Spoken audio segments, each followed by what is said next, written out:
안녕하세요, 학신입니다. 네오크레마 재무제표에 관한 것들을 공부해 보도록 하겠습니다. 10월 27일 기준에 11,850원인 회사 시총은 868억. 자, 연결 재무제표가 있고 그냥 재무제표, 그냥 별도 재무제표가 있는데 별도는 네오크레마 본 회사만을 내놓은 거고, 연결은 자기가 뭐 지분을 투자했든지 뭐 이런 게 종속기업처럼 이렇게 뭐 부릴 수 있다든지 이런 것들이 연결되어 있는 것들에 대한 것들은 모든 걸 연결한 회사. 근데 여기에 있는 매출액이 연결해도 145억이고 별도로 해도 113억이니까 뭐 한 30억 차이면은 한 2, 30%밖에 차이 안 나니까 그냥 통째로 연결로 공부해 보도록 하겠습니다.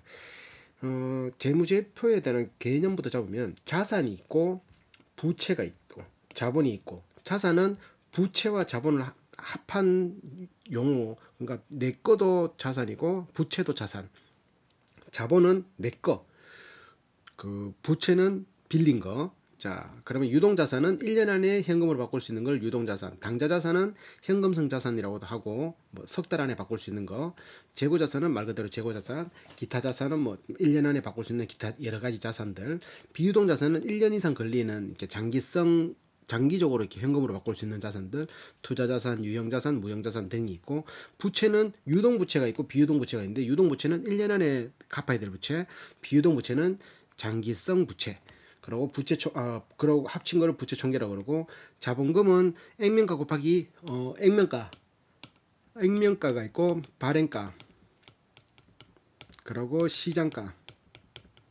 시장가는 지금 주가, 여기 시장가고, 액면가는 한 주에 액면가 원래 얼마 발급할 때 액면가에 그 액면가가 자본금으로 들어가고, 발행가는 액면가를 뺀 금액이 자본 잉여금으로 간다.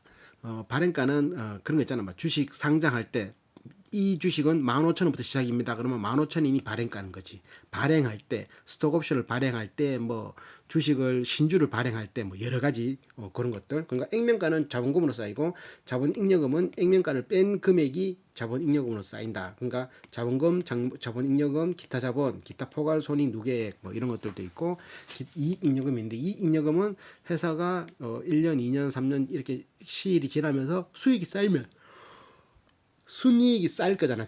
그런 결손금이라고 하는 순이익이 쌓이면은 쌓아두는 것들을 잉여금이라고 한다. 그건 뭐 어떤 거를 이익을 쌓아두는 금액. 그럼 마이너스도 될 수 있겠지. 까먹으면 적자가 나면 여기서 까먹을 수 있는 이런 것들이 자본금, 자본총액. 매출은 돈 버는 행위를 이용해서 영업활동이나 기타적인 것들로 해서 매출이 발생된 것, 돈 버는 행위가 발생해 돈을 벌었던 것들 총 금액.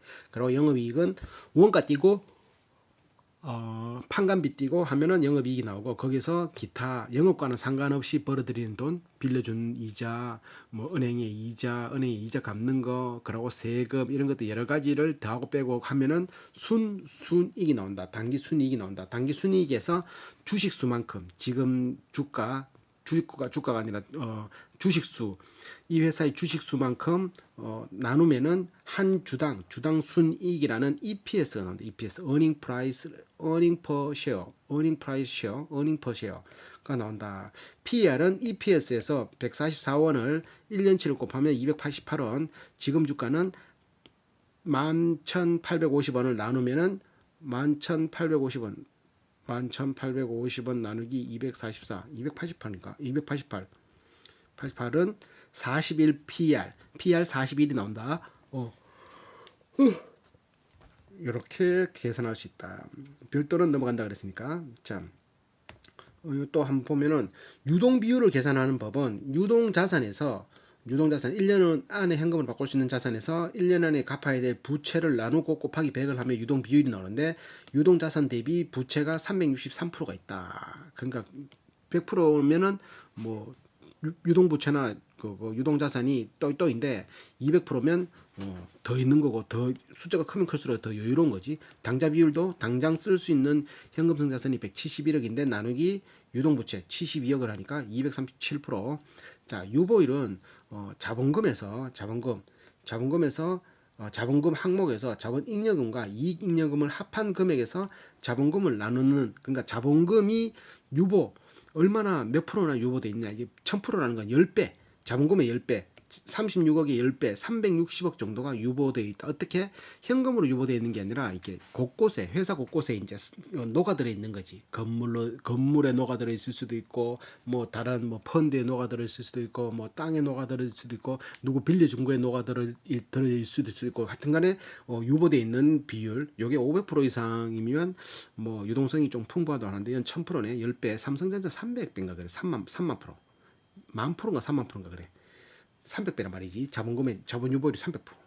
자, 부채율은 부채 나누기 부채 총계 나누기 자본 총계 하면은 부채율이 24% 나온다. 이렇게 돼 있고. 자, 재무 연결 재무 내가 칠해 놓질 않았네. 그럼 같이 해 보자고. 연결 재무가 작년보다 14기 말보다 증가했는 걸 한번 칠해 볼게.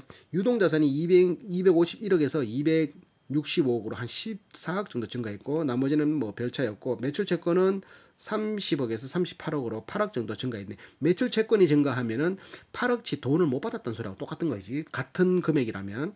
자, 그러고 별차였고, 재고 자산이 71억에서 84억으로 증가했고, 나머지는 또 별차였고, 기타 장기 기타 금융자산이 7억 5천에서 9억 6천으로 2억 정도 증가했고, 유형자산이 별차였고, 자, 자산 총계 별차였, 자산 총계 뭐 한 10억, 18억 정도 증가했고, 자, 유동부채, 부채가 27억에서 72억으로 한 50억 가까이가 55억 정도가 증가했네. 유동부채가 외상값은 매입 채무 외상값은 2억 정도 증가했고, 단기 기차 채무가 6억 5천에서 10억으로 한 3억 5천 증가했고, 단기 차입금은 별차였고, 유동성 장기 차입금이 0원에서 38억으로 증가했네. 여기에 증가했네.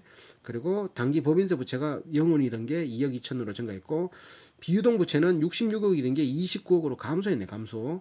자, 비유동 부채는 장기성 부채지. 장기성 부채가 69억이던 게 66억이던 게 29억으로 감소했다.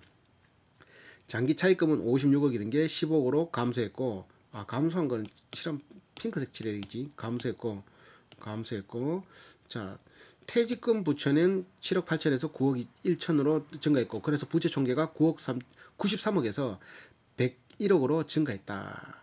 자본은 지배기업 소유주에게 귀속되는 자본이 396억에서 406억으로 증가했는데, 자본금은 36억 별차였고, 자, 그리고 자본 잉여금 215억 별차였고, 기타 자본 별차였고, 이익 잉여금이 143억에서 153억으로 한 10억 정도 증가했네. 여기 비지배 지분이 1억 2천이던 게 1억 1천으로 1억 정도, 1천만 정도 감소했고, 자본 총계가 397억에서 407억으로 한 10억 정도 이익 잉여금이 증가했는 게 그대로 증가했는 게 자본과 부채 총계는 491억에서 509억이니까 한 17억 정도 증가했다. 18억 정도 증가했다. 자본과 부채 총계가 18억 정도 증가했다. 이렇게 해석할 수 있다. 연결 포괄 손익 계산서를 보면 아까 말했다시피 매출에서 매출 원가를 띄면 102억, 그러면 매출 총 이익 43억이 나오고, 거기에서 또 판매비 관리비 35억 띄면은 영업 이익이 나온다. 영업이익이란 말은 원가를 띄고 매출에서 판관비를 띄면 영업이익이 나오는 거고, 영업이익에서 영업과는 상관없이 벌어들이는 기타적인 수익들, 기타적인 비용들, 금융적인 수익들, 금융적인 비용, 뭐 이자 내는 것, 이런 것들 여러 가지를 더하고 빼고 하고 세금까지 딱 내면 뭐가 나온다? 단기 순이익 10억이 딱 나온다. 요번에 단기 순이익 10억이고, 전반기는 3억 나왔어. 전반기 대비해서는 굉장히 높게 나온 거지. 전반기 같은 경우는 영업이익이 3억 6천 나왔는데 147억 매출해서 요번 반기는 145억인데 전반기 14기 같은 경우는 147억 났거든. 그러니까 매출에 별 차이 없는데 영업이익이 요번 반기는 8억 4천이고 전반기는 3억 6천, 3억 8천. 뭔 말이냐면 영업 이익을 계산할 때 결정적으로 이렇게 구분되는 거는 매출이 높든지 혹은 매출 원가가 떨어지든지 혹은 판관비가 떨어지든지 했는데, 판관비는 요번 반기가 더 높았고, 그러면 원가는 원가는 전반기가 한 6억 정도 더 넘네 맞지? 요번에는 102억인데 전반기에는 108억이었으니까 한 여기서 6억 정도 더 높았네. 그래서 순 영업이익이 3억 8천 나왔는데 요번에는 8억 4천. 여기 6억 더 나면 9억 8천 나오는데 맞지? 비슷하게 떨어진다. 그러니까 원가에서 요번에는 낮췄고 저번에는 낮추지 못했다. 이렇게 해석할 수 있는 기네. 자, 그래서 주당 순이익은 144원 나왔다. 얘들의 원가는 한 70% 정도 차지하고 판관비는 한 24%. 그래서 영업이익이 한 5.5%, 단기 순이익은 6.8% 정도 나온다. 6.8%. 자, 그래서 요거를 PER을 계산해 보니까 40일 아까 전에 40일 났고 ROE는 리턴 온 에코티라고 해가지고 EPS가 아니란 순이익에서 순이익 단기 순이익에서 1년치를 계산하면 지금 반기치니까 곱하기 2를 하면 20억. 20억 나누기 자본. ROE란 말 자체가 리턴 온 에코티니까 리턴 자본이 돌아오는 비율 20억 나누기 407억 하니까 자본 총계하니까 얼마 난다? 4.9%. 1년에 4.9%씩 리턴 된다. 그게 100% 되려 그러면 20 정도 있어야 되겠다. 맞지? 20배. 100이 되려 그러면 20배 있어야 되잖아. 맞지? 그리고 PER은 41년이 돼야지 본전 찬다. 이 말이고 리턴은 자본 대비는 20배, 20년 걸린다. 이렇게 해석해서 이거 PEG, Price Earning Growth Ratio를 계산해 보니까 PEG를 계산하는 방법은 EPS가 올해 상반기에는 144원, 작년에는 43원 이런 식으로 뭐 수치가 있을 거잖아. 그거를 1년치를 평균 내 가지고 그러니까 18년, 19년, 20년, 21년 하면 4년이잖아. 4년 평균 18년에 821원, 164원, 190원, 요번 예상치 288원 합치니까 총 1463원이 나오는데 4년치니까 나누기 4를 하니까 36이라고. 이거 왜 숫자가 잘못됐다 이거. 365원이고 잘렸네. 그 4년 평균 EPS다. 요번 EPS는 288에서 365를 나누니까 마이너스 21%가 나오더라. 그러니까 성장이 평균보다 못했다라는 거지. 마이너스. 그래서 PEG 그로스 레이쇼는 내가 계산 못 하겠다. 마이너스니까. 근데 3년치를 평균 내보니까 18년도에 821원이었고 EPS가 18년 말고 19년, 20년, 21년 요 3년치를 내봤거든. 3년치는 플러스니까 3년치 19년 164, 20년 190원, 21년 예상치 288원 합치니까 642원 나누기 3을 하니까 214원이 나서 평균치 3년 평균 EPS. 그래서 올해 EPS 평균이 288원 나누기 214를 하니까 34% 상승했더라. 34%. 그러면 PEG를 계산하는 거는 PER 나누기 그리고 EPS 성장률. 이게 뭐다고? PEG. PEG 그루스 레이쇼 나온다. 그래 계산하니까 1.2가 나온다. 1.2가 나왔다. 이게 수치는 1을 기본으로 두고 1보다 낮으면은 좋은 회사, 0.5 이래 되면 굉장히 좋은 회사, 높아지면은 피터 린치가 말하는 팔아라 하는 그런 멀티플 수치라고 말할 수 있는. 그러니까 멀티플 PER보다 성장률이 그만큼 못 따라간다. 이렇게 표현할 수 있는 EPS 성장 주당 순이익이 계속 상승해야 되는데 그만큼 상승력이 얘를 감당 그 정도까지는 아니다. 이렇게 해석할 수 있는 것들 이렇게 나왔다.